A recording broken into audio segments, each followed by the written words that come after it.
10월 13일 화요일 말씀 동무입니다. 에스겔 22장 1절부터 16절까지 말씀인데 하나님을 잊어버리지 말자라는 제목으로 말씀을 전하겠습니다.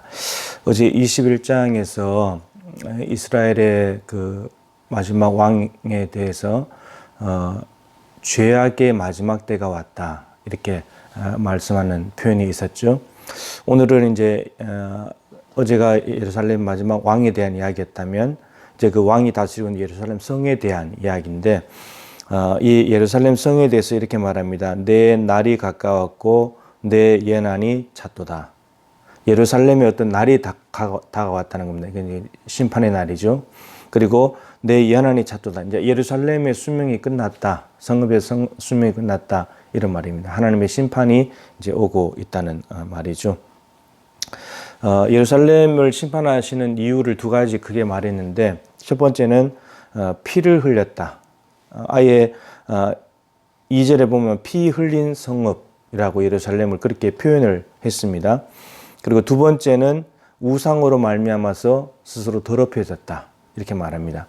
우상으로 말미암아 더럽혀졌다는 말은 하나님의 자리에 우상이 들어왔다는 것이니까 다르게 말하면 1계명부터 4계명까지가 다 어겨졌다는 말입니다. 그리고 피를 흘렸다. 이 말은 이제 6절부터 쭉 내용이 나오는데 그 내용을 살펴보면 이런 내용들입니다. 간단히 말하면 5계명부터 10계명까지 그리고 부모를 공경하는 것, 그 다음에 살인하지 말라, 간음하지 말라, 도둑질하지 말라, 거짓 증거하지 말라, 내 이웃의 집을 탐내지 말라. 이 6가지 이웃 사랑에 대한 계명을 다 어겼다. 이런 말입니다.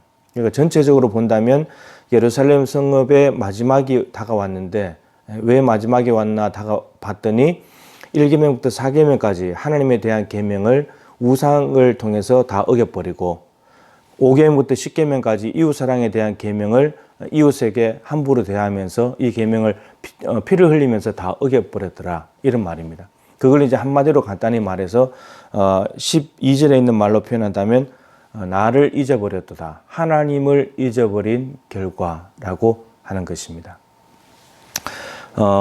하나님께서 열왕기상 9장에 솔로몬이 성전을 짓고 난 뒤에 다시 찾아오셔서 이렇게 말씀하셨죠.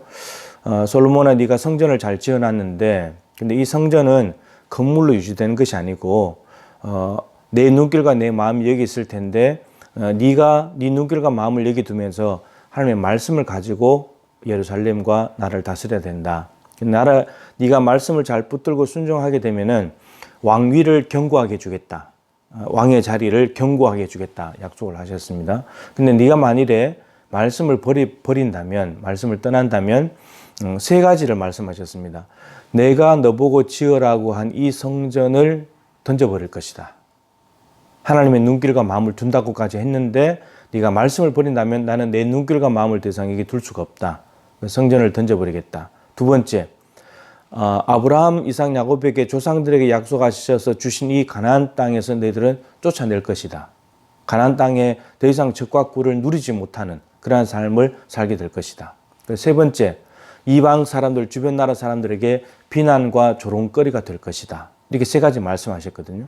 근데 오늘 1계명부터 10계명까지 하나님이 직접 써주신 돌판에 써주신 그 계명을 다 어겼습니다. 예루살렘이 다 어기게 되면서 어떤 결과가 초래됐느냐. 오늘 말씀에 보면 이렇게 되어 있습니다.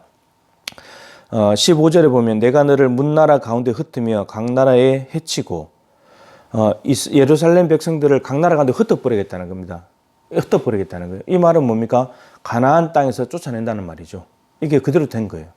그 다음에 4절, 5절 말씀에 보면 내가 너로 이방의 능욕을 받으며 만국의 조롱거리가 되게 하였느라. 만국의 조롱거리, 사람들에게 능욕받는 것.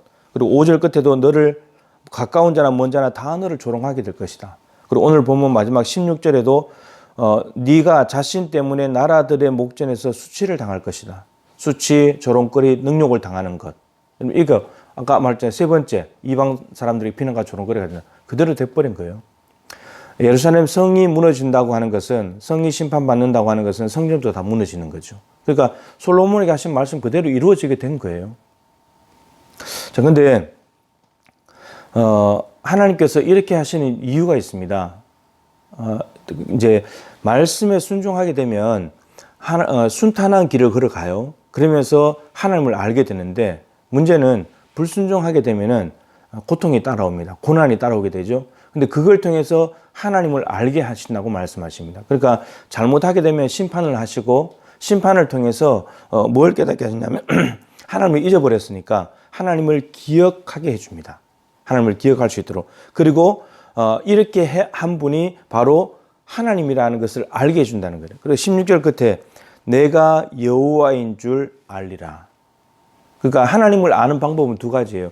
말씀에 순종해가지고 순탄한 길을 가면서 하나님을 알게 될 수 있고, 불순종하게 되면 고통과 심판과 고난을 당하면서 하나님을 알게 되는 수가 있다는 겁니다. 근데 문제는 뭐냐면 누구나 다 순종을 통해서 순탄한 길을 통해서 하나님을 알면 좋은데 우리 인간이 너무나 악하기 때문에 불순종의 길을 가서 고통과 심판과 고난의 길을 통해 하나님을 알게 되는 과정을 가게 되는데 중요한 건 이거예요.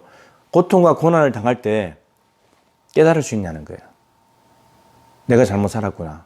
내가 잘못된 길로 갔구나. 내가 하나님을 잊어버렸구나. 내가 불순종했구나. 이거를 깨달을 수 있냐가 문제인 거예요. 내가 하나님께로 가야지.